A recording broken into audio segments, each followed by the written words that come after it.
The sun rose over Endora Castle. The king and queen and their fellow inhabitants slept in, with every window covered by curtains. The castle guards had seen a banshee outside the castle walls and knew that its presence was an omen. The captain of the knights, Farina, had fallen ill. Her room was quarantined from visitors, including her young 8-year-old daughter, Valerie. Valerie, grieving and frightened by the dark circumstances, had been bunking in the quarters of her guardian, Duncan. He had made her a small bed at the foot of a window. Her mother's death would leave Valerie an orphan. Valerie was an adorable child with deep green eyes, brunette hair, and olive-tanned skin that reflected the islander blood inside her. When her mother left on patrols through the land, Valerie would be left with Duncan, who was like an older brother to Valerie.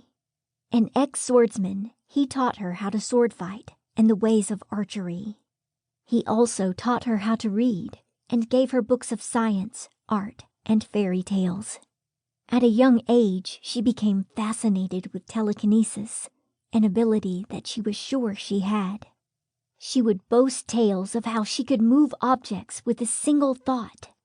But the adults were convinced that her abilities were nothing more than childhood illusions. Even in a world where magic and ghosts existed, the idea of a girl with brain powers was considered too far-fetched, since only clerics, mages, and fairy beings were known to possess magic, not mortal humans like her. Farina, who was often away on long patrol trips, never knew of her daughter's claim to her abilities, and it was on one of these trips that Farina contracted her illness. Farina's symptoms had first appeared in the spring. Back then, Farina was only coughing and sneezing. As the weeks went by, Farina developed shortness of breath and slept most of the day. Farina soon fell into a coma.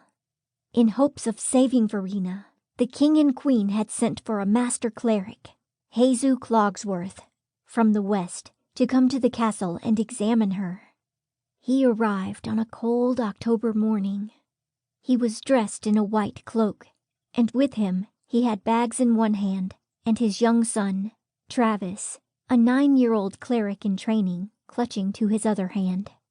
His son had red hair like his father and wore a brown tunic with a hood that hung from his neck.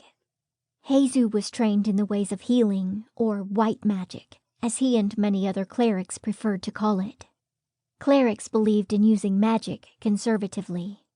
The clerics were highly advanced in science and alchemy and used potions to cure many ailments. Once they arrived, Jesus and son were bunked in the guest rooms near the dining hall. After unpacking, he met with Valerie, who stood outside of her mother's door. "Why, aren't you just the cutest thing?" Jesus cooed as he kneed before a frightened Valerie. Valerie had always been shy of strangers, and she just didn't know what to think of this tall, slender man with his graying red hair and beard and paper-white skin. Jesus could sense the fear inside her. He gave her a warm smile and asked, "Are you afraid of me?" When she nodded, he let out a small chuckle and said, "No, there is no need to fear me. I am a healer, and I've come from a land far to the west to help your mother."